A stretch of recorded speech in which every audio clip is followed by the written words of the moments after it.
tempat yang tinggal sendiri, memiliki susunan nasab yang tersendiri, dan satu sama lain tidak akan tertukar selama-lamanya. Tadi, walaupun sama-sama buah mangga, tapi berbeda varietas. Nah, andai kata nasab ini bisa dilihat dari sisi ini, maka indah nasab ini. Nasab ini sesuatu yang menarik.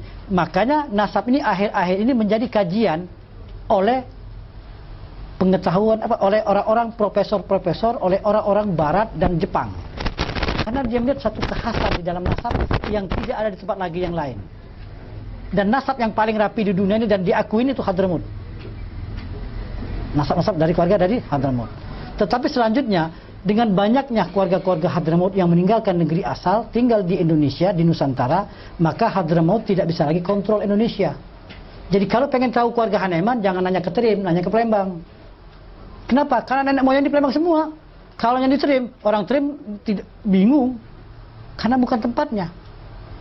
Hadramut di atas kepala kita, tinggi luar biasa. Tetapi dengan sekian ratus tahun kita meninggalkan Hadramut, informasi ini sudah lost di sana. Sudah tidak ada lagi.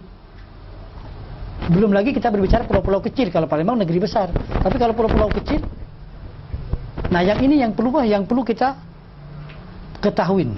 Lalu berikutnya, di dalam keluarga Alawiyun ini, masing-masing keluarga punya riwayat perjalanan satu keluarga yang berbeda-beda.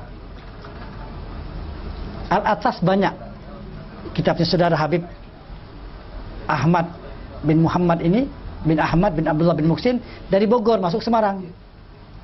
Dari Bogor masuk Semarang. Tapi Al-Atas Antum lain kan? Walaupun sama-sama Al-Atas. Beliau Al-Atas Al-Muhsin bin Husin. Tapi ada Al-Atas lagi yang lain, furu lagi yang lain. Antara satu furu dengan furu yang lain akan memiliki riwayat perjalanan yang berbeda-beda dan tidak akan tertukar. Nah, para ahli nasab mencatat satu persatu secara detail. Yang ini yang tidak pernah kita ketahui selama ini. Kenapa? Karena kita tidak diberi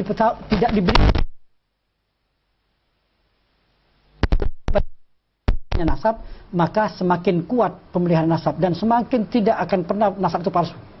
Asal di antara kita ada kerjasama, di antara kita punya kepedulian. Kalau antum hanya mengharapkan orang pusat, Indonesia 32 provinsi, bagaimana menjangkaunya? Masuk Aceh sakit kepala kita. Dari Sabang, dari Aceh sampai ke Lampung itu berapa juta Alawin. Kalau tinggalnya di kota-kota, kalau di pedalaman, seperti anak masuk ke Sampit, ada Habib Hamzah. Anak satu ketika sama Habib Hamzah Ba'bud masuk ke satu tempat namanya Tumbang Bay. 8 jam dari Sampit. Itu keluarga Bahsin yang sudah bercampur sama Dayak. Dan yang tragis, salah satu mereka sudah jadi kafir. Nah, ini sesuatu yang sudah dijangkau. Makanya ke depan nanti, seperti kita kumpul ini, jangan dianggap perkumpulan ini ringan ya. Perkumpulan ini akan membangkitkan kesadaran kita untuk peduli sama nasab. Kepedulian sama nasab, ibarat satu negeri, semakin banyak tentara yang menjaganya, maka tidak bisa orang menerobos seenaknya. Satu sama lain selain peduli. Dan zaman sekarang kan canggih. Kita punya handphone, di satu handphone kita bisa kita buat telepon, bisa email, bisa Facebook dan sebagainya. Bahkan kita bisa mengirim data dalam hitungan detik. Kirim data. Gambar, MMS kirim. Manfaatkan teknologi ini. Yang paling penting adalah kita bagaimana caranya satu sama lain saling berhubungan. Tidak bisa kita biarkan sendiri. Karena keterbatasan kita. Tapi andai kata kita punya ghiroh yang sama, dan orang masuk ke nasab ini punya cara-cara yang mungkin mendahului kita, tapi tetap lemah. Apapun cara mereka untuk memasukkan nasab, untuk mengakui seorang non-sayyid menjadi sayyid, itu seperti memasukkan ontah ke lubang jarum. Sangat-sangat mustahil. Asal yang jaga nasabnya, ya, orang-orang yang jaga nasab dan orang-orang ini berkelompok dan mengerti. Tapi kalau asal-asalan, loss. Mungkin saya tidak bisa.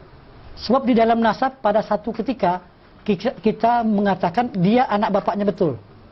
Tetapi secara biologis, secara hukum Islam tertolak. Nah, ini kan yang mengerti begini kan tentu orang-orang daerah. Baik itu anak angkat maupun anak, minta maaf, di hasil MBA ya, married by accident. Di luar pernikahan. Dan banyak ini terjadi. Jadi andai kata tidak ada pedulian, sekarang Tuban boleh merasa bangga, orang Tuban rapi semua nasabnya. Sekarang 10 tahun ke depan, 20 tahun ke depan, Pohon tadi, kalau pohon tadi tidak ada yang ngerawat, di mana-mana tumbuh pohon benalu. Dan kadang-kadang pohon benalu ini lebih kuat dari yang asli. Bahkan yang asli jadi palsu, yang palsu jadi asli. Kenapa? Karena kebetulan yang palsu kaya raya, sekolah tinggi, bahkan sebagian yang palsu sekolah ke Yaman ada. Pulang dia ke Sajid dari Yaman. Ada. Sengaja dia mempelajarin. Nah, kita yang sendiri yang punya nasab, kita tidak peduli. Dia pelajari nasab, apalagi sekarang buku-buku nasab dalam bahasa Indonesia beredar. Sayyid tidak pernah beli buku nasab yang dalam bahasa Indonesia, yang bukan Sayyid mempelajari buku ini, maka dia lebih pandai dari kita kan. Dia mempelajari, kita tidak. Makanya dulu-dulu buku-buku nasab ini tidak bisa diperjualbelikan dan tidak diterjemahkan. Satu ketika kejadian yang betul Al-Faqir Alamin sedikit menyimpang.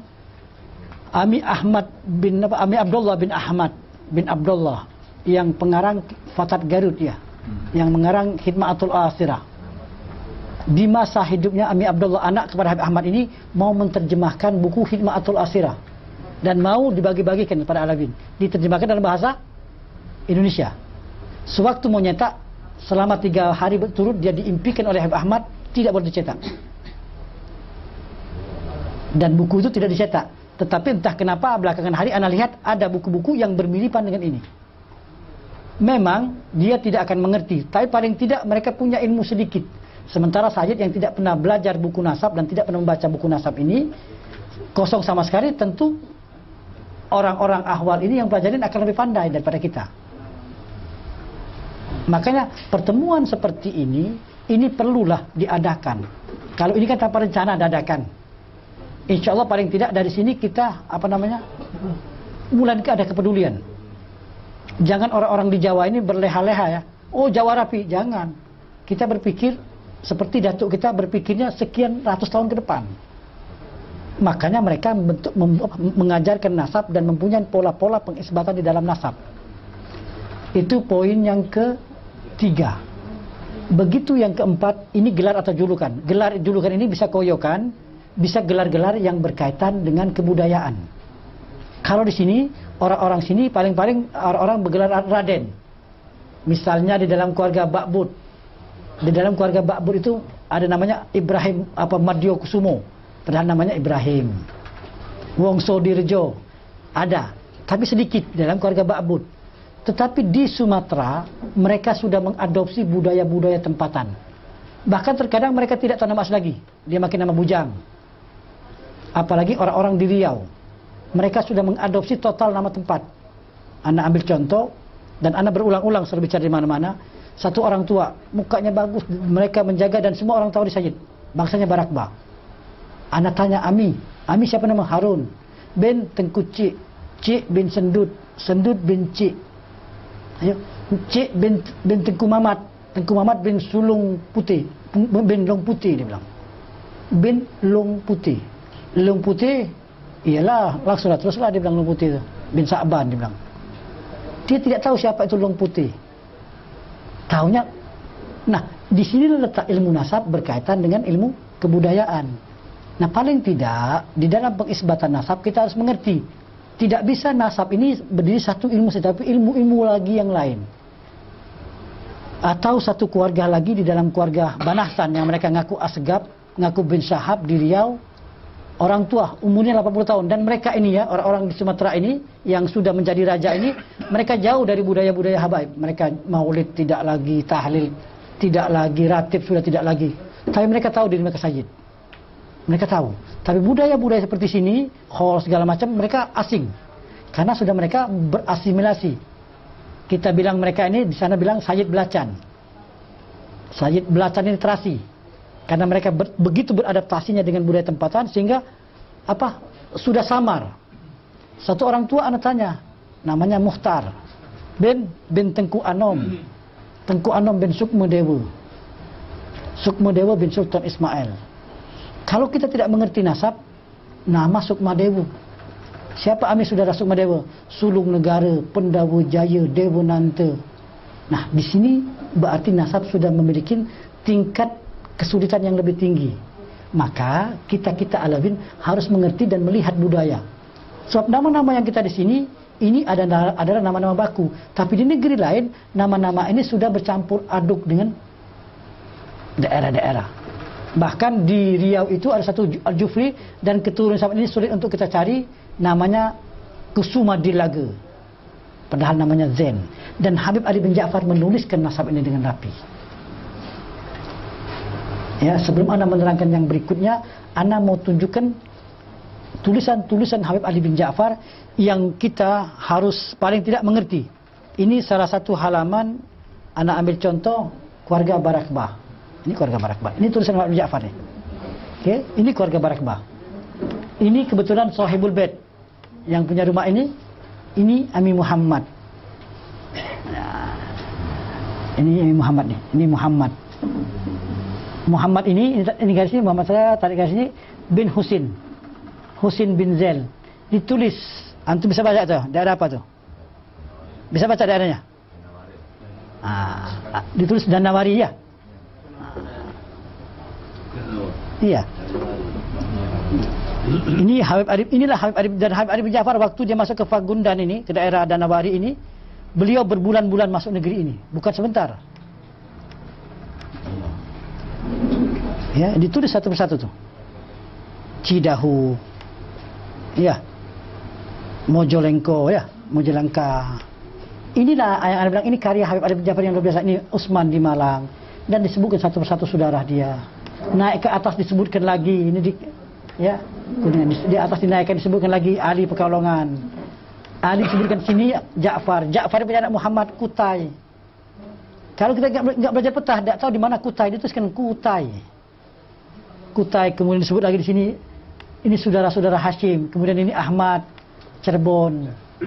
Ini baru selembar lah, ada puluhan ribu lembar yang harus kita perlu kaji. Sehingga kemarin Al-Fagir kedatangan satu orang dari Singapura, kebetulan dia seorang apa? Mana Ali? Orang artis ya kemarin, Muhammad ya? Muhammad bin Alwi. Bin Alwi bin Hassan. Bin Syekh. Bin Ahmad. Muhammad bin Syekh. Dia seorang komedian tinggal di Colorado dan cukup terkenal. Dia mencari keluarga dia. Begitu dia melihat nasab ini, dia puning. Luar biasa, dia bilang, saya tidak menyangka kalau nasab ini seperti ini terjaga. Nah, selama ini kita kan tidak dikenalkan seperti ini. Kita hanya, oh ente atas, sudah atas. Ini buku nasab ente, sudah selesai buku nasab. Bagus, bagus memang. Tapi juga harus diisi, jangan hanya punya buku nasab tapi tidak ngerti. Begitu tanya orang, ente asgab mana?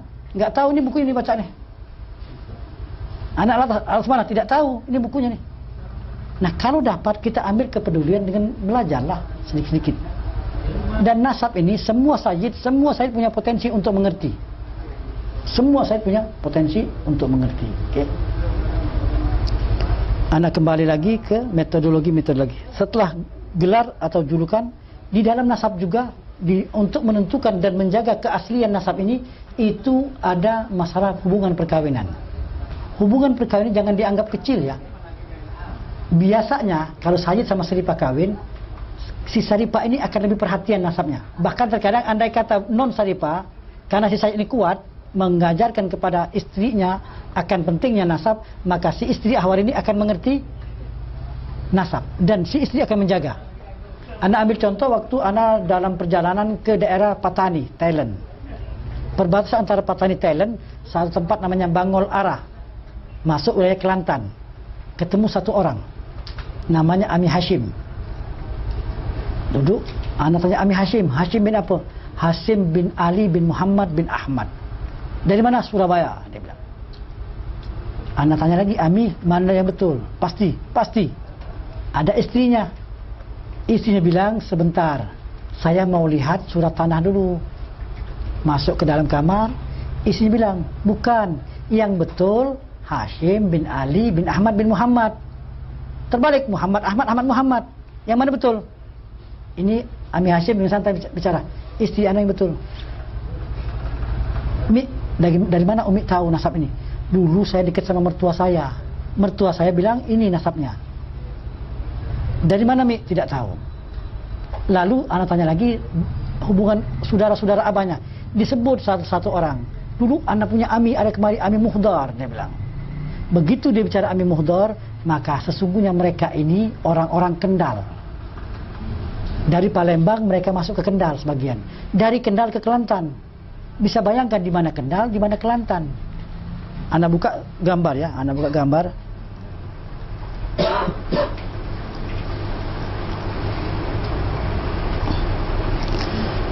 Ini Pulau Jawa ya. Ini Pulau Jawa di sini. Dari Kendal paling tak Jawa Tengah sini kan Kendal ini. Anda besarin dulu.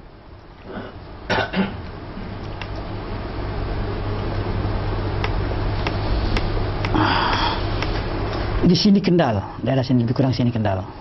Sementara Kelantan itu di daerah posisinya di sini. Semenanjung ya. Daerah Semenanjung sini, daerah sini, sorry. Ini sini Kelantan nih. Dekat-dekat sudah dekat-dekat Thailand, di sini Thailand nih. Ini Kelantan sini. Ya, Kelantan. Sementara asal mereka dari Palembang. Bayangin Palembang, Kendal, Kelantan. Jadi daripada pulau sini Palembang, dia nyebrang kemari, kemudian dia lari ke sini. Dalam 3 generasi, antara abah, anak, cucu. Antara njit, anak, cucu. Di tempat yang berbeda. Ayo, hubungan perkawinan karena istrinya bin Yahya, maka istrinya mengetahui nasab daripada si suami. Selamatlah nasab beliau. Walaupun dia menyebutkan dia tidak tahu asal dari mana. Kebetulan keluarga Palembang mencatat nasab ini, mencatat nama beliau. Setelah ketemu nasabnya, Ana mau kasih tahu. Sampai di Malaysia, meninggal 3 hari kemudian. Tapi anak-anaknya tahu dan nasabnya sudah ketemu. Ayo, andai kata kita tidak jalan, andai kata anak tidak ketemu sama ini orang, hilang. Oke, berikutnya anak pernah satu cerita ini kita harus, artinya di dalam nasab ini kita harus cepat mengambil kepedulian. Kalau tidak, hilang. Jadi banyak nasab yang hilang ini dikarenakan ketidakpedulian yang begitu lama. Di daerah Johor, Pahang, itu ada bangsa Al-Jufri. Yang kita tidak tahu dia Al-Jufri mana. Kita punya perkiraan tapi tidak punya bukti secara otentik. Hanya katanya-katanya. Satu ketika ada bolak-balik ke daerah Johor, nama tempatnya Teluk Ramunia. 3 jam dari Johor. Teluk Ramunia. Waktu itu anak ketemu satu orang tua, umurnya 101 tahun. 101 tahun, Ami Ali namanya. Begitu anak sana, anak tanya nasab. Ini marah Ami Ali, kenapa dia nasab, dia bilang. Dia marah. Anak dulu diajarin sama anak punya guru, Ami Muhammad bin Ali Al-Attas, kalau pergi satu negeri, bawa oleh-oleh. Anak bawa minyak gaharu. Begitu dia marah, anak diam dulu. Anak kasih oleh-oleh dulu. Setelah kasih oleh-oleh, oh sedap nih, harum nih, ya udah. Dia netral, anak tanya lagi. Iya, dulu Ami ini dibilang bukan Al-Jufri. Ami ini dapat nasab dulu dari Singapura. Keluarga Ami ada di Donggala. Habib, Donggala di mana Habib, dia bilang. Dia, Beb, Donggala di mana, dia bilang. Dia tidak tahu ini orang tua nih. Terus dia masuk kamar. Dia masuk kamar, dia keluarkan kertas. Ketemu nasabnya. Ketemu sudah disimpan. Anak pulang ke Jakarta. 1 minggu Jakarta, meninggal. Tapi berkat anak ketemu ini, ratusan keluarga mereka selamat. Ya, ratusan keluarga mereka selamat. Artinya kembali lagi bahwa nasab ini sesungguhnya di zaman kita ini bisa lebih maksimum. Dan ana warning ya, ana wanti-wanti betul. Ini akan terjadi juga di negeri ini, baik di Tuban, di Mojosari, di Kudus, di Jepara. Karena tidak adanya yang mengerti nasab dan tidak ada orang yang punya kepedulian yang tinggi terhadap nasab, maka orang dengan mudah mengaku sayyid. Dan kita minta maaf, sebagian saya petualang, minta maaf ya. Begitu ngeliat ada orang yang palsu, didukung sama dia. Kenapa? Pulus. Umumnya yang pulus, dikasih pulus, dideketin. Dan ketahuan orang-orang palsu ini dengan mudah ketahuan. Jadi kalau kita tidak peduli, kata orang Melayu bilang, siapa menabur angin, dia menuai badai. Tinggal kita mikir sekarang ini mau nggak peduli kita nasab. Ibarat kata orang, kita ini sudah disajikan makanan, sudah siap semua. Datuk-datuk kita telah sudah meletakkan dasar-dasar ilmu nasab yang ada. Tapi kita tidak pernah untuk mengkaji, tidak pernah untuk mengkaji ulang nasab-nasab kita. Jangan ya hanu dari pintu datuk kita ya. Dikasih orang makan, ini makanan enak atau tidak? Siapa yang buat? Bagaimana resepnya? Sekian banyak pertanyaan, dia tidak makan itu. Padahal datuk-datuk kita sudah menyediakan nasab ini, sudah mengajarkan ilmu nasab, telah meninggalkan data-data yang begitu banyak, tetapi kita tidak pernah peduli dan kita kadang-kadang ya Hanun lebih pintar. Kadang-kadang kita berani menyalahkan. Untuk menyalahkan seorang sekelas Habib Ali bin Ja'far tidak mudah. Tetapi ingat, beliau juga manusia, ada hilafnya. Ada hilafnya. Tapi kehilafan yang dia buat tidak menghancurkan karyanya maha besar. Karena dia seorang diri. Dia seorang diri. Dan ingat, Habib Ali bin Ja'far banyak sekali prestasi-prestasi yang luar biasa. Yang sulit untuk tertandingin di zaman-zaman sekarang ini. Ini Anda tunjukkan nasab Habib Ali bin Ja'far sendiri. Nih, dia sebutkan ini Habib Ali bin Ja'farnya nih. Ini saudara-saudaranya, disebutkan satu persatu, ditulis dengan rapi. Dituliskan ini di Pasuruan, Semarang. Kemarin anak ketemu keluarga Asegaf. Mereka asal Semarang masuk ke Ambon. Dan keluarga mereka banyak di Semarang. Tapi mereka sama sekali tidak tahu. Jadi nasab ini kembali lagi, nasab ini meniadakan jarak. Nasab ini menjadikan sesuatu yang jauh sangat dekat. Jadi kita ini diberi satu alat, diberi satu peninggalan oleh kita punya datuk yang sangat-sangat luar biasa. Banyak hal lagi yang anak akan terangkan ya. Cuma kembali lagi, mungkin antum-antum yang di kesini enak, tapi yang jauh-jauh sudah mulai berpikir mau balik lagi. Ya, sudah pikir mau balik, kapan baliknya. Makanya kembali lagi, nasab ini kalau bisa acara seperti ini terprogram ya. Di Malaysia, Al-Faqih sudah 100 kali lebih ke Malaysia. Begitu datang, mereka buat acara di gedung auditorium dengan pesertanya, dengan cara yang ditata dengan apik begitu ya. Ditata dengan apik sehingga profesional. Sama, sebetulnya juga kita bisa melakukan ini. Maka paling tidak ini hari, sebelum Anda terangkan yang lain-lain, paling tidak ini hari bahwa satu ketika nanti kita harus buat program yang bagus. Kebetulan Al-Faqih ini jarang di rumah ya. Ini pun nanti insya Allah beberapa hari ini akan keliling lagi ke daerah dekat-dekat Filipina. Jadi yang anak pikir, yang Al-Faqih inginkan adalah ayo kita sama-sama. Apa sedikit yang Al-Faqih tahu ini kita bagi-bagi. Ibarat kata sekarang ini di dalam penjagaan nasab kita ambil filsafat orang main bola kaki, bal-balan. Orang main bola kaki itu terdiri dari 11 pemain kan. Tidak mungkin 10 kan. 11 pemain ada sistemnya kan. 4-4-2. Iya. Ada sistem mereka masing-masing. Ada metodologi mereka. Dan tidak semua back kiri. Tidak semua back kanan. Atau tidak semua di kiper. Kalau semua di pusat, ya bodoh-bodohan. Tak bisa di pusat. Harus turun ke lapangan. Harus duduk sama-sama. Dan untuk itu, andai kata pusat pun penuh keterbatasan, pusat harus menjalin hubungan yang mesra sama daerah-daerah. Untuk menjalin hubungan yang mesra, tentu orang-orang daerah ini harus diperdayakan. Harus diajarin dulu apa itu nasab. Tapi kalau minta hubungan tanpa orang yang berjenasab, ya nggak bisa. Dan data-data tidak mudah untuk ditransfer ya. Data-data kita ini tidak mudah untuk kita bagi-bagi orang. Ini yang perlu kita pikirkan adalah pemain bola kaki tadi, andai kata si nomor 10, si Heru tadi, penyerang tadi, untuk dia sampai jadi menciptakan gol, ini bukan karena dia, tapi karena oper-operan sampai terakhir gol. Di dalam nasab pun begitu. Kita semua keluarga harus bersatu padu. Harus bersatu padu dalam satu kesatuan dengan gol yang sama. Dan ingat, nasab ini adalah pengabdian ya. Nasab ini adalah, anak pribadi hanya hobi yang nggak ada kepentingan apa-apa, asik. Sehingga anak tadi Al-Faqih bilang seperti madu. Madu boleh dimanapun. Jadi siapapun yang perlu, andai kata Al-Faqih bisa, boleh.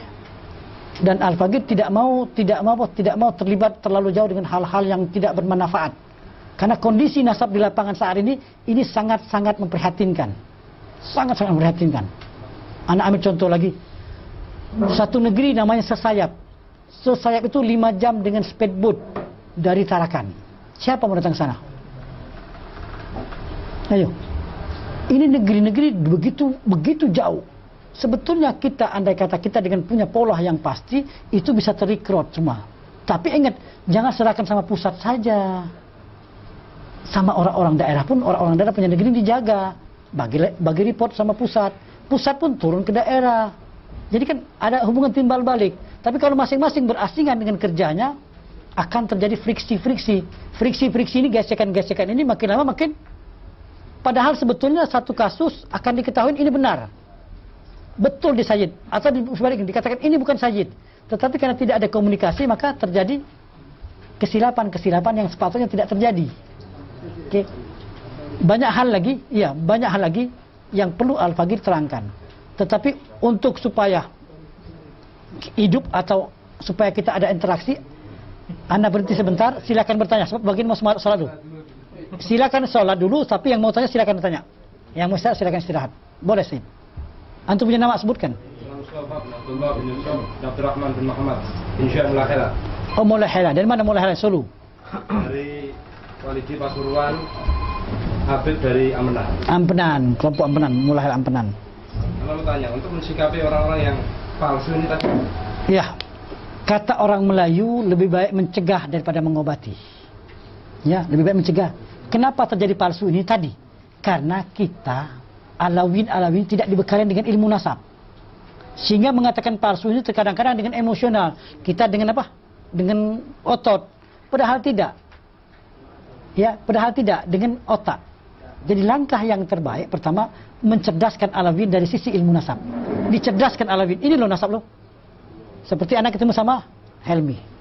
Begitu ketemu ini siapa ini anak? Ketemu di Kuala Lumpur. Anak lihat. Begitu nanya tercatat rapi nasab beliau. Dan dia sendiri tidak tahu dengan nasab dia. Ya Bib ya? Tidak tahu. Anak tunjukkan nasab beliau ya, supaya antum tahu ya, supaya antum puas.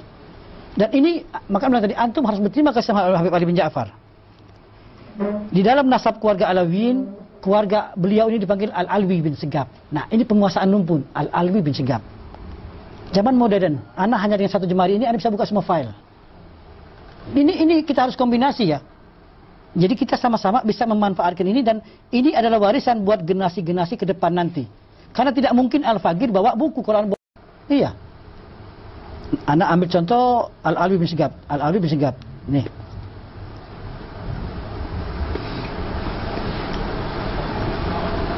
Tuh. Kenapa anak bisa tahu nama antum dengan mudah? Karena kuncinya di satu nama Muhdar. Muhdar. Ini Habib Muhdar ini orang yang suka berjalan kemana-mana. Sehingga anaknya ada di Sangir Talaut. Tahu di Sangir Talaut? Pulau Sulawesi yang di ujung kepala Sulawesi itu dekat Filipina tuh, Sangir Talaut. Dia punya anak namanya Yusuf. Nih, dari Yusuf nih. Jazirah Sanger, ditulis. Salam Jafar. Jazirah Sanger. Ayo. Kemudian ini namanya ada namanya Alwi. Antum yang Muhammad ini. Di mana tuh? Solo. Tuh. Nah, ini Husin di Sewun, ini Muhdar di Bogor, Umar di Bogor nih. Ini Umar bin Muhdar di Bogor. Ini karena mereka terpisah jauh. Ini yang Abdurrahman ini di Mentok. Di mana Mentok, di mana Bogor, di mana Sangit, adik-beradik. Ayo. Kalau tidak ada Habib Ali bin Ja'far, ente bukan Sayyid. Dan ditulis bukan nasab ente, adik-beradik itu pun moyang. Helmi bin apa, Bib? Husin bin Abdullah bin Muhammad. Ini dia nih. Ini Abdullah bin Muhammad tuh. Jadi untuk memastikan bahwa Helmi ini Sayyid, siapa dulur abahmu, siapa dulur njitmu. Kemudian perkawinan dia dan disaksikan oleh ada sekian banyak metodologi untuk memastikan oh Helmi ini Sayyid. Oh ini jalurnya Helmi ini. Nah, ini bisa dipelajari Syed Helmi. Bukan tidak bisa dipelajari. Semua yang ini kalau Anda mau cek satu persatu bisa dicek semua nasabnya. Saat ini pun bisa dicek. Cuma kita saat ini bukan dalam rangka untuk mengcek nasab kita. Cuma Anda untuk menunjukkan bagaimana apinya seorang Habib Ali bin Ja'far di dalam menjaga nasab. Maka Anda bilang tadi, kalau orang mengholkan satu orang individu, dia menyimpan ribuan nasab gutub-gutub disimpan. Ini dahsyat ini Habib. Nah insya Allah dengan keberkahan dia hari ini, insya Allah kita mendapatkan sesuatu yang lain daripada yang lain. Ya. Dan ini Anda bilang tadi, estafet kepemimpinan, estafet nasab ini harus berpindah kepada enting muda. Anak sudah dekat 50, nunggu sudah. Kalau ibarat orang sudah naik, mau turun nih pelan-pelan. Iya, boleh. Ikut bakar ke Bani. Sampian, ifadol. Kamu Faisal, ya Her, fi amanillah. Di Surabaya, paling kedalaman. Ya Her, fi amanillah Habib. Ya, ntar kita ke SMS-an. Sip, fi amanillah. Minta maaf ya. Beb, ada apa SMS Beb ya? Ya, terima kasih banyak. Jadi kebersamaan di dalam nasab, kepedulian Alawin muda, dan satu, Anda lupa bicara tadi satu. Sebelum Anda bicara satu ini, ada satu cerita. Ya, sebentar Habib, Anda bicara, habis Anda bicara saya keluar. Sebentar. Di dalam pergaulan Anda, di dalam Anda mempelajari nasab, Anda ketemu beberapa orang orientalis. Orang-orang yang mau menghancurkan Islam.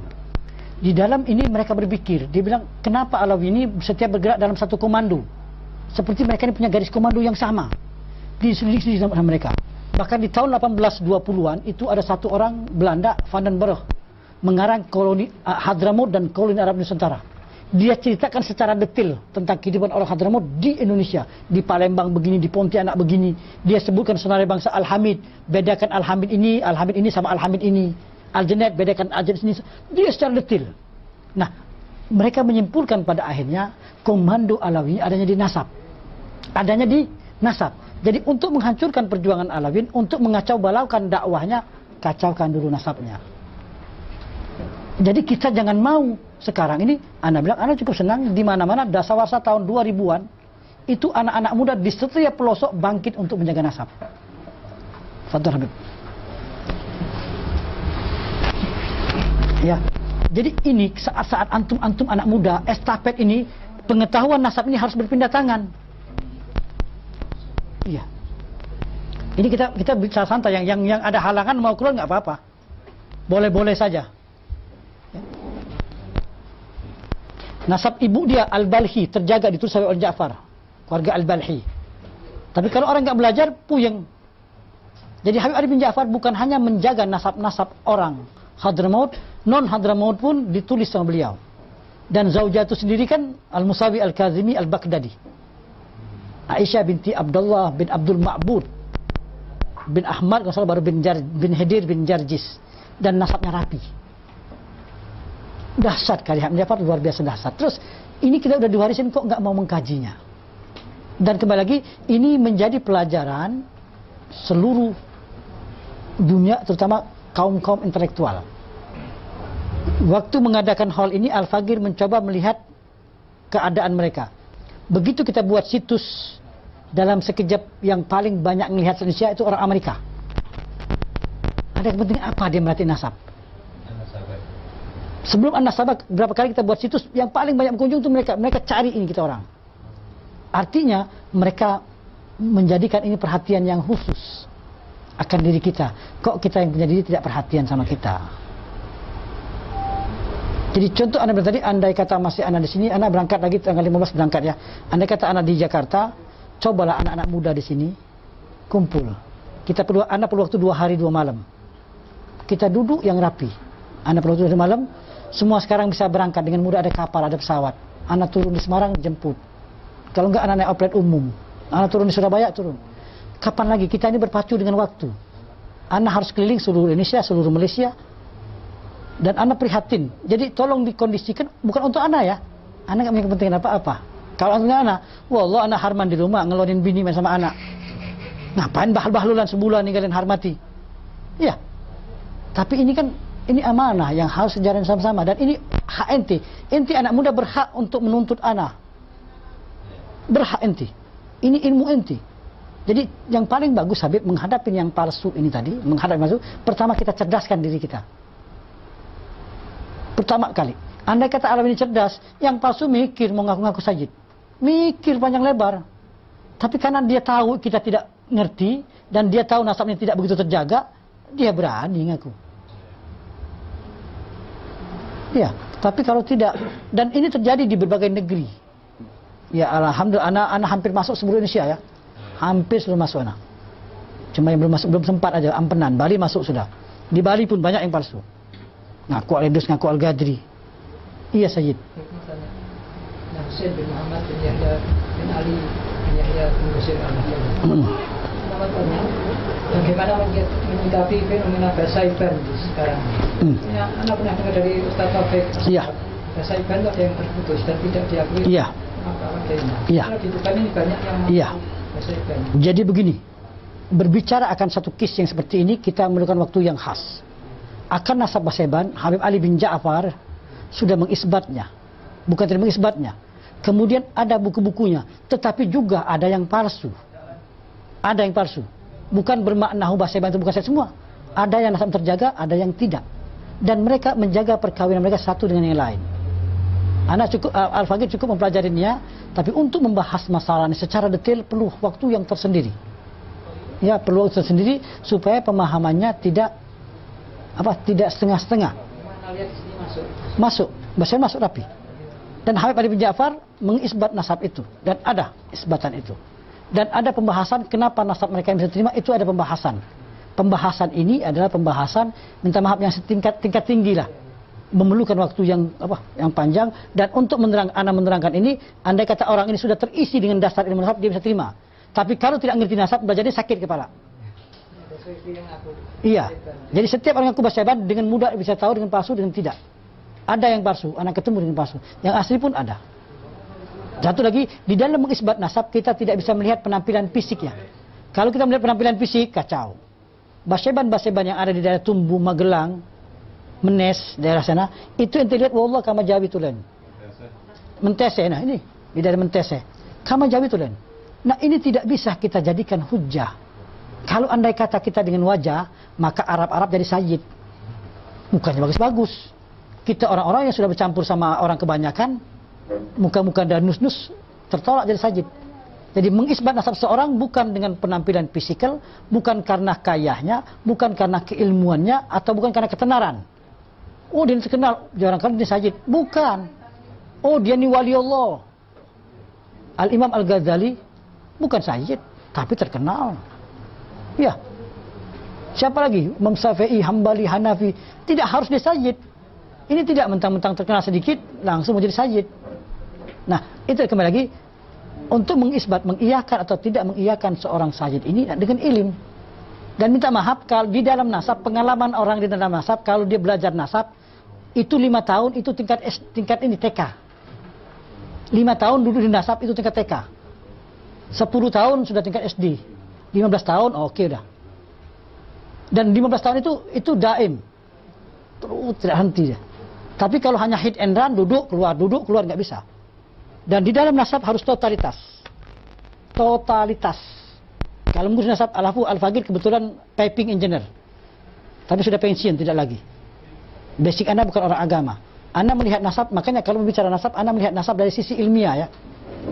Dari sisi ilmu pengetahuan. Ya. Jadi kita lihat bahwa ini sesuatu yang bisa diterangkan dan bisa diterima dengan kemampuan akal kita. Dan terjaga. Metodologi inilah yang perlu kita pelajarin. Kalau hanya baru sebentar kemudian berani mengatakan iya atau tidak, ini berhubungan dengan darah manusia yang suci. Berani mengatakan bahwa dia bukan sayyid atau berani mengatakan dia sayyid, itu berat. Itu bukan perkara mudah. Jadi berbicara mengenai keluarga-keluarga yang katakanlah menjadi pembahasan ini, seperti anak ambil contoh di Jawa Pacitan sayyid. Saya bilang bukan. Dan bisa diuraikan dengan pasti bahwa dia sayyid. Iya, Pacitan, kemudian Banasan, Ketapang, Balges, ada. Tapi duduk satu ketika bahas, buka beberapa kitab. Tidak bisa satu buku ya, ada beberapa buku lagi yang lain. Setelah membahas beberapa buku, tidak bisa juga kita harus turun ke lapangan. Turun ke lapangan tidak bisa juga cari data-data lagi. Dari sekian pembahasan, oh benar, oh salah. Kalau hanya satu buku, berdasarkan buku ini salah, ya nggak bisa dong. Ada buku-buku lagi yang lain. Dan banyak sekali naskah-naskah di lapangan yang tidak ada kita pegang. Tapi kalau kita turun ke lapangan, kita akan menemukan naskah-naskah itu. Sehingga kita tidak bisa tekak semau kita ya. Dan kekacauan nasab ini terjadi di Indonesia di saat orang-orang yang tidak berkompeten bicaranya lantang. Ini menjadi tambah kacau balau. Akhirnya yang muncul bukan lagi ilmu, emosional. Kalau bicara emosional nggak bisa, ini ilmu. Selanjutnya mau terima tidak terima terpulang. Kita berlepas diri. Anda tidak punya kepentingan apa-apa. Nah begini nih, mau terima silakan, tidak silakan, nanti masing-masing bertanggung jawabkan. Itu saja. Berat, ini urusan berat, bukan urusan ringan. Kalau ditanya, Anda nggak mau ngerti nasab. Anda nggak ngerti nasab. Sebab kalau ngerti nasab, nasib kejeblok. Tidak bisa nyari duit. Ini mau gimana mencari duit? Anak totalitas di nasab aja susah, mau separuh-separuh nggak bisa juga, harus totalitas. Nah kebodohan kita, kejahilan kita, walaupun kita sudah totalitas, kita tetap harus berkolaborasi bersama-sama. Makanya insya Allah dengan adanya hall seperti ini, tujuan Al-Faqir kemari menghimbau, ayo kita sama-sama yuk. Kejam banget kalian suruh anak sendiri ngurusin Asegab, Barak, Al-Atas bin Syekh Bakar bin Agil. Anak seorang diri capek lah. Ayo bagi-bagi. Yang Ba'agil Tuban urusin Ba'agil Tuban. Masing-masing mengurusin intern keluarganya sehingga masing-masing memprotek keluarganya masing-masing. Kan jadi ringan. Selanjutnya kita dialog. Di mana keliru kita, di mana masing-masing take and give. Yang begini yang harus dikembangkan. Sehingga andai kata tim Alawini, tim Alawin seperti ini kumpul begini, itu kuat. Sebab kalian kan tidak punya kepentingan. Hanya kepentingannya ingin menjaga nasab, kerapian nasab kita secara pribadi. Itu yang kita harapkan. Selanjutnya ente mau ke lembaga A, ke lembaga B, itu bukan urusan ana. Ana hanya bicara nasab. Ana tidak punya kepentingan apa-apa. Ana tidak punya otoriti. Tapi ana hanya bicara ini loh ilmu nasab. Nggak ada kepentingan apa-apa. Jadi yang paling penting adalah bagaimana caranya kita ini punya kepedulian terhadap diri kita dan nasab. Sebab kalau kalian tidak ada kepedulian, hancur bareng. Kondisi di lapangan, anak hampir tiap hari, anak di rumah paling lama seminggu. Ini besoknya anak seminggu berangkat lagi. Belum lagi sampai udah mikir seminggu. Dan tas anak itu sudah anak penuh tas untuk sebulan. Jadi andai kata anak tidak harus pulang ke rumah, anak terus jalan sampai awal Januari baru balik. Dan antum jangan tanya dari mana duitnya ini urusan Allah. Antum jangan tanya duitnya. Yang penting anda berjalan. Untuk yang lain selain sama Allah ya. Jadi yang anda minta, yang anda harapkan betul. Makanya kita alhamdulillah anak-anak muda di Jakarta kita buat pengkajian ilmu nasab. Kita buat ya majelis-majelis kecil. Walaupun tidak banyak, anak-anak muda duduk bareng kita setiap malam Kamis, malam Minggu. Kita buat karena kita hormat sama Habib bin Ja'far, dan yang kita bahas buku Habib bin Ja'far, maka majlisnya kita namanya Majlis Habib Ali bin Ja'far. Sudah tahun berapa? Sekarang udah tahun keempat. Kebetulan ketuanya Habib Safiq Haneman. Beliau ketuanya. Ya kita duduk, kita mengkaji satu persatu kita kaji. Kenapa Habib? Beberapa bulan yang lalu, iya, waktu berjalan ke Makassar, oke, dalam rangka Syekh Yusuf Al-Makassari, iya, Syekh Jamaluddin Asegab, Puang Rama, sama almarhumlah para masyayikh Mursyid Thariqah. Karena diajak ziarah di Pulau Baranglumpu. Habib Alwi bin Abdullah Asegab.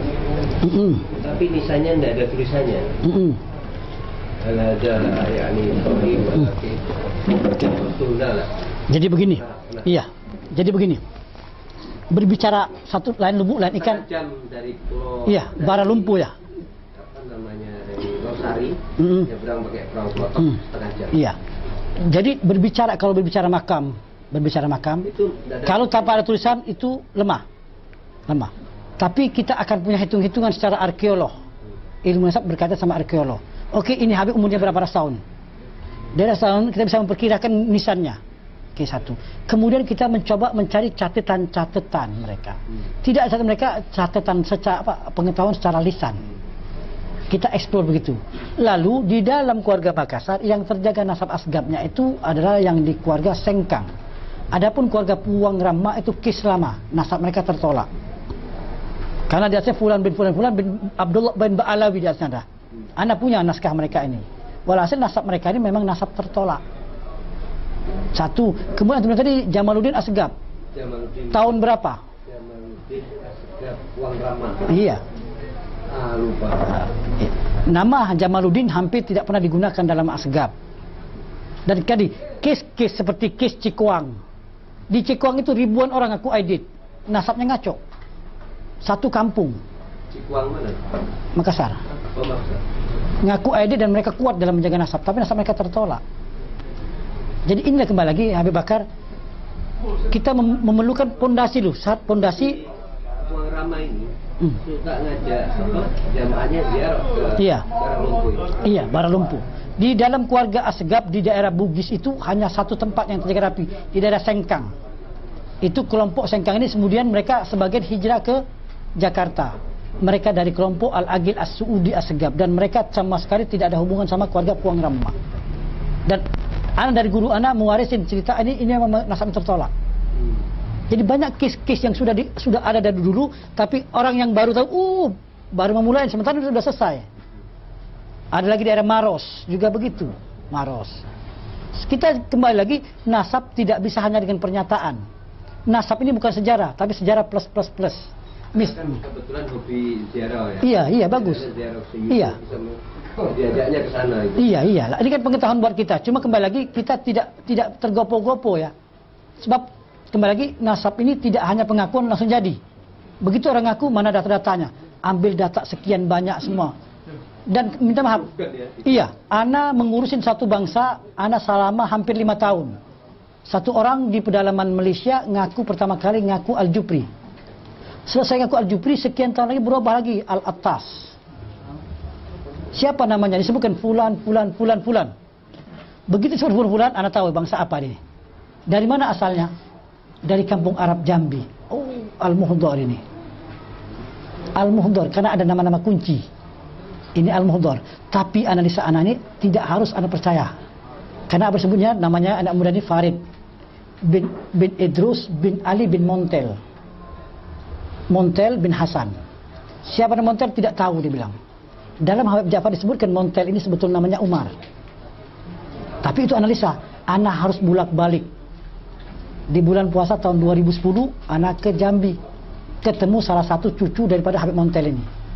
Anak tanya, siapa nama? Zainab binti Ahmad bin Umar bin Hasan. Oh, Umi punya saudara Abah? Tak tahu lagi, dia bilang. Umi punya saudara Abah 2 saja, dia bilang. Yang lain Umi tidak tahu. Sudah. Umi tahu siapa itu Montel. Itu lanjut Umi itu Montel lah Umar tuh. Hanya untuk mendengar kalimat itu kita harus bolak-balik. Iya. Tapi tidak mudah Habib Bakar. Bolak-balik, harus keluar tenaga, keluar uang. Siapa yang bagi uangnya? Allah yang bagi uangnya. Kalau mengharapkan diupah pada mereka, ya mereka aja miskin hidupnya. Di kuburan, nah untuk mengatakan betul Sayyid di kuburan, Sayyid bin Sayyid, Saripah binti Sayyid, cuma sama bangsa. Jadi di Malaysia ini sebagian begitu. Sebagian mereka tidak meletakkan bangsa, Sayyid aja. Dan juga di sana ada satu keluarga yang satu kampung dan sudah 7 tahun lalu. Mereka menisbahkan Jamalulel. Anak Jamalulel. Tahun 2006 anak regu di sana 3 hari 3 malam. Mencari datanya dan anak simpan dan semua lengkap. Dan ternyata mereka tertolak dari Jamalulel. Nasab mereka nasab yang majhul, gelap. Kenapa? 7 tahun lalu mereka masuk ke Perak. Daerah tempat-tempat di Perak. Sementara Jamalulel baru lahir 7 tahun lalu. Jadi tidak mungkin Jamalulel. Jamalulel yang paling tua masuk Indonesia berdasarkan catatan Habib Ja'far itu kampung Manggah 2, Keramat Manggah 2. Itu 300 tahun lalu Habib Abu Bakar. Itu 3 tahun lalu. Ini 7 tahun lalu. Kenapa dia ke Jamalulel? Karena tetangga dia Perlis, kerajaan Jamalulel. Asal Palembang masuk ke sana. Jamalulel kan aslinya Palembang. Tidak semua. Tidak semua. Macam-macam. Jadi kan pengetahuan luas ini, pencarian ini kan harus mengikuti waktu dan kita harus jalan-jalan. Tapi yang paling utama lagi kan kembali lagi pemain bola kaki tidak semua penyerang kan. Masing-masing ada back. Jadi masing-masing tidak perlu harus jalan ke sana kemari. Sekarang ini orang-orang Tuban, ayo duduklah menjagalah nasab orang-orang Tuban. Yang Ba'agil jaga Ba'agil, yang Barakba jaga Barakba, yang Asgab jaga Asgab. Nanti kita bersatu padu. Kembali lagi selanjutnya dari hasil ini mau dikasihkan lembaga A, B, C itu bukan urusan Al-Fagir. Al-Fagir tidak campur. Cuma Al-Fagir mau menghimbau aja, ayo sama-sama kita jalan. Karena ini menyangkut kepentingan kita dan masa depan. Sebab kalau sekarang sudah kondisi kacau balau, bagaimana 20-30 tahun ke depan? Dan satu lagi, kelemahan Alawiyyin ini tidak pernah menanam, pengen panen. Pengen nasab rapi, tapi tidak bikin sistem kaderisasi. Mana ada kaderisasi? Harusnya dibuat sistem kaderisasi. Bila perlu dibayarin orang Tuban, ke Jakarta dibayarin sekian duit. Bila perlu. Supaya apa? Supaya di Tuban ini 5 tahun ke depan ada orang yang ahli nasab. Anak muda sekarang umur 25 tahun, dia ajari selama 5 tahun, umur dia 30, dia bisa dijadikan rujukan dan bisa diperintahkan untuk mencatat nasab sini. Ini tidak pernah diajarkan, kemudian tahu-tahu disuruh saja. Sama halnya disuruh bertempur, tidak diajarkan jurus-jurusnya. Disuruh berantem, main silat, tapi tidak diajarkan jurus-jurusnya. Akhirnya apa? Kena tinju dulu, udah benggak-benggak muka, baru nangkis, pelempam, gak bisa, harus diajarkan dulu. Inilah kelemahan kita. Nah kita harus sama-sama sekarang ini. Kita belajar dari kita Habib Ja'far. Al-Fagir tidaklah pandai. Mungkin sedikit yang ada ini, yuk kita berbagi. Ana pikir sederhana, ana minta. Dan bukan buat ana ya, buat Alawiyun kebanyakan. Buat semua Alawiyun yang ada ini.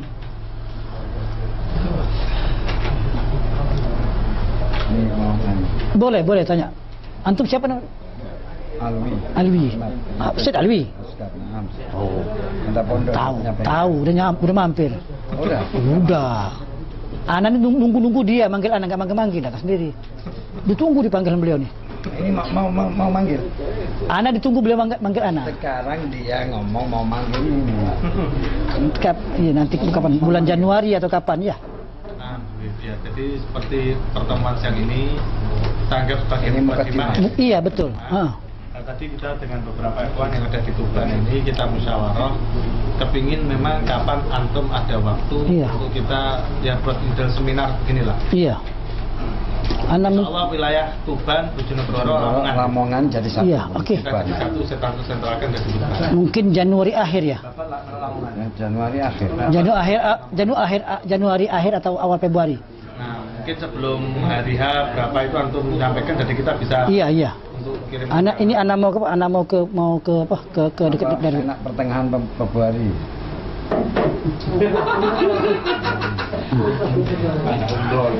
Bukan mau ngebarengin. Tapi anak mengikut saja ya, anak mengikut. Di set. Ya, makanya kok menyesuaikan nanti itu jalan. Iya. Menyesuaikan lah, nanti itu kan perkiraan. Iya, nanti kasih telepon anak sama anak kita SMS-an lah. Iya penting, Bib. Ya Allah, penting banget. Ini Masya Allah luar biasa. Iya. Luar biasa. Dan ini semua Alawiyun punya hak, antum punya hak nuntut anak untuk anak mau tahu, nanti tuntut anak. Kalau anak sudah ngajarin, tanggung jawab anak selesai. Selanjutnya terserah antum, anak sudah mengetahui. Tapi sekarang antum punya hak. Ini sekarang ini kan kita ini kan masing-masing kan bercerai-berai, masing-masing. Tapi kalau kita sudah bersatu padu di sini enak. Dan kembali lagi, anak tegaskan, anak tidak punya kepentingan apa-apa. Anak hanya pengen nasab rapi. Itu saja.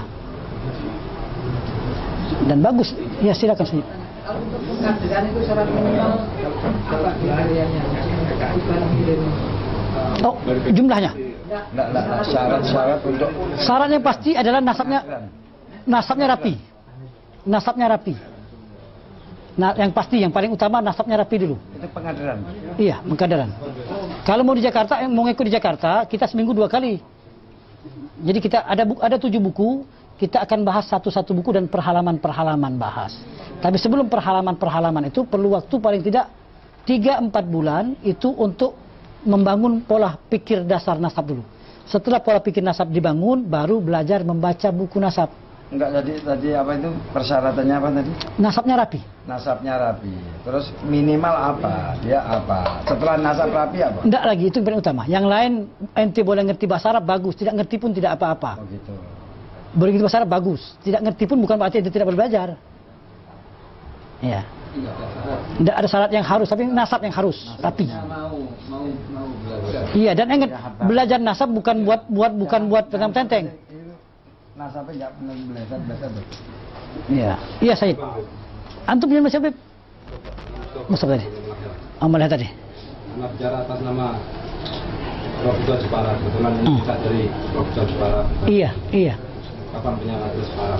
Nanti kita ke Jepara, Pati. Oh, Ali Bidin ya. Iya. Boleh. Anak ini ada Iya, kenal. Iya, berarti ini aja selesai Pak. Selesai daripada Jepara, Tuban. Boleh, Bu. Dari Jepara itu ke Semarang berapa jam?